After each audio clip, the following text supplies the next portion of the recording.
জাতীয় নাগরিক পার্টি এর জ্যেষ্ঠ যুগ্ম সদস্য সচিব ডক্টর তাসনিম জারা সম্প্রতি এক সংবাদ সম্মেলনে বলেছেন, আওয়ামী লীগের কার্যক্রম নিষিদ্ধ ঘোষণার মাধ্যমে দেশে দীর্ঘদিন ধরে চলমান ফ্যাসিবাদী কাঠামোর বিরুদ্ধে প্রথম ধাপের বিজয় অর্জিত হয়েছে।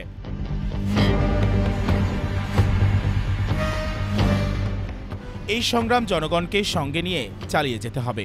ডক্টর তাসনিম জারা বলেন, আমরা এমন একটি ভবিষ্যৎ চাই। ওয়ালটন আবারও মিলিনিয়ার অফারে ওয়ালটন ফ্রিজ কিনে আপনিও হয়ে যেতে পারেন মিলিয়নিয়ার।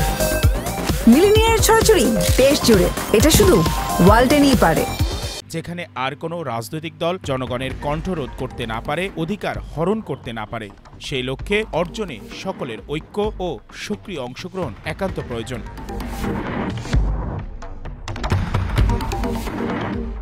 তিনি জনগণকে ফ্যাসিবাদ বিরোধী আন্দোলনে ঐক্যবদ্ধ থাকার আহ্বান জানান এবং বলেন, এই সংগ্রামে আপনাদের সবাইকে পাশে চাই। শাহরিয়ার রহমান, জনকণ্ঠ।